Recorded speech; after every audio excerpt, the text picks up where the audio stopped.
ไก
่เกลือกับข้าวเหนียวครับใส่บาตร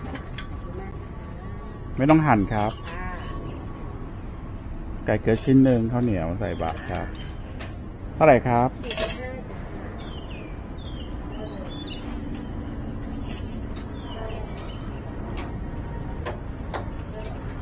นี่นะครับขอบคุณมากครับครับผมครับ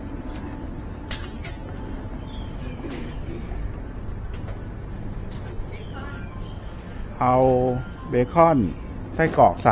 3แยกแบบอันเนี้ย3 อันครับเท่าไหร่นะ8 3 4 3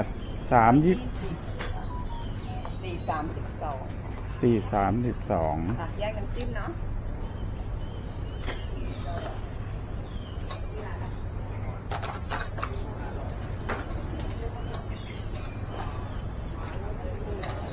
เดี๋ยวไม้ละ8นะเท่าไหร่นะ40นึกจำมันเป็นไม้80รวยแย่เลยมากินอีกวันหนึ่งจ่ายล่วงหน้า120นะครับจำราคาสูงแล้วเลย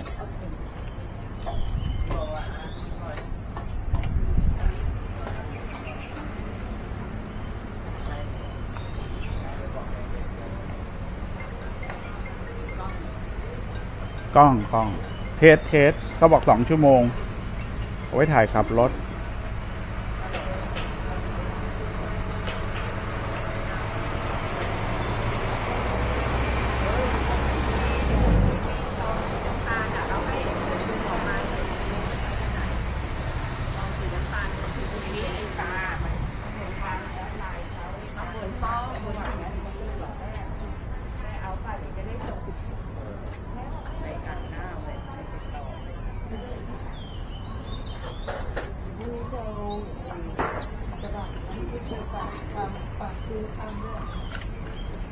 อะไรนะคะทำเขาตั้งแต่แรกที่ไปหยุดมาหลายหยุดแล้วไม่ได้หยุดแค่ที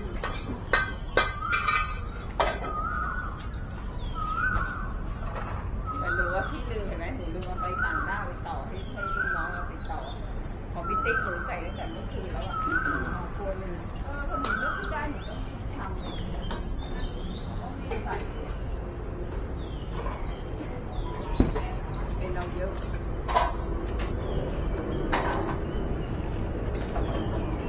คนละไปเอากาแฟก่อนดีกว่า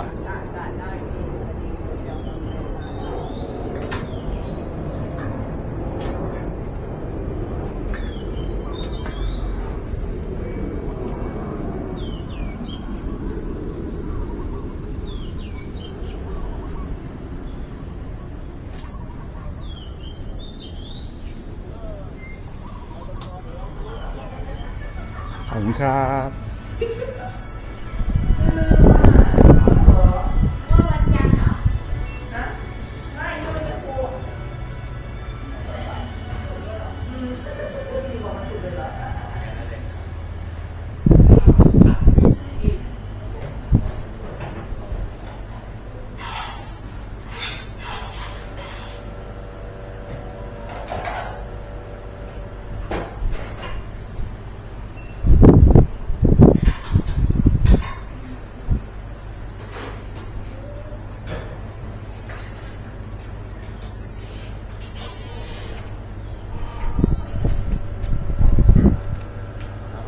ลาเต้เย็นหวานปกติแก้วหนึ่งครับ ใช้พอยต์กรุงศรีครับอ่ะ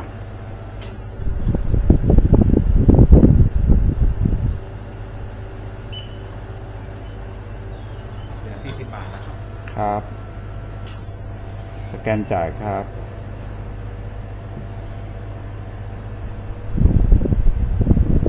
งานได้เลยครับ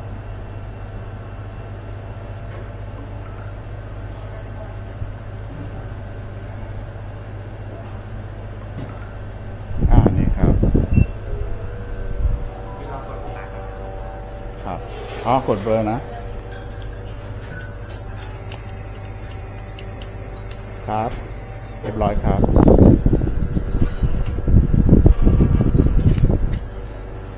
ขอบคุณครับ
ไม่เป็นไรไม่ว่ากัน เด็กก็มีคนอยู่นะก็นั่นแหละมันว่าไปที่สนุกไหมมันบอกว่าไม่มีใครเลยมันก็มาละลามันที่จะอยู่ทำไมในบ้านก็มาละลาแบบเนี้ยไม่มีใครเลย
29ลาเต้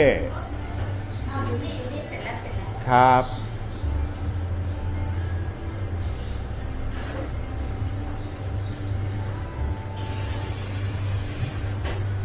ขอเป็นถุงใส่หน่อยนะครับ ได้ครั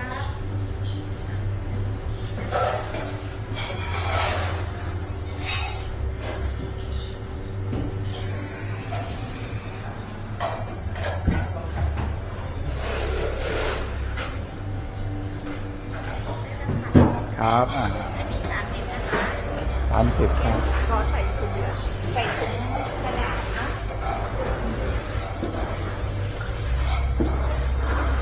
อยู่ตึกไหนตอนนี้ นะ จุดตึง เดิมชั้น3อ๋อ โอเค อันนี้อยู่ชั้น2ไอ้นั่นใช่ไหมชั้น2ค่ะ ย้ายชั้น2อาคาร4ก็ปิดไว้แต่ว่าเขาย้ายมาชั้น3อาคาร20เป็นห้องนอก ห้องนอกโทรศัพท์ประจำที่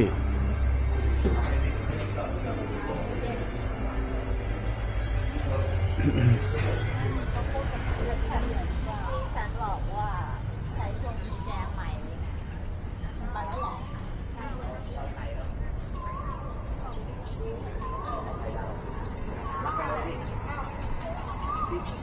เอาไปเลย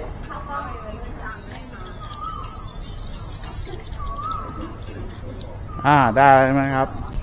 ได้แล้วค่ะพี่ หยิบเนี่ยพอดีมือไม้เต็มไม้เต็มมือ เป็นไม้เต็มมือช่วยทานได้นะคะ ครับ ขอบคุณค่ะ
เจอตัวพอดีไม่ต้องเดินไปไกล พี่ขอบคุณนะคะฝากเป็นธุระให้ ครับครับขอบคุณมากครับ มีใส่บาทด้วย 6,700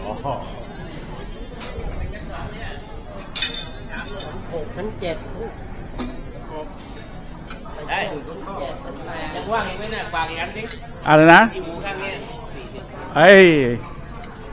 ยังว่างอยู่ยังว่างอยู่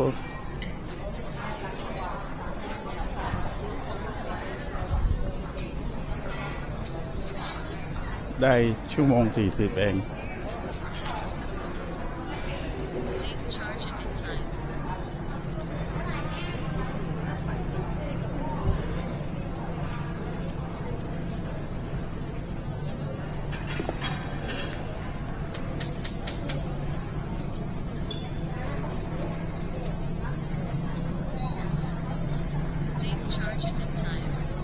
กล้วยไม้นะครับ จ้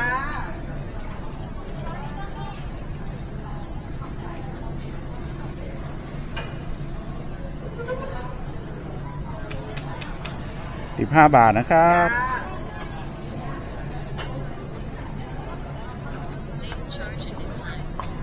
นี่นะครับ จ้าขอบคุณค่ะ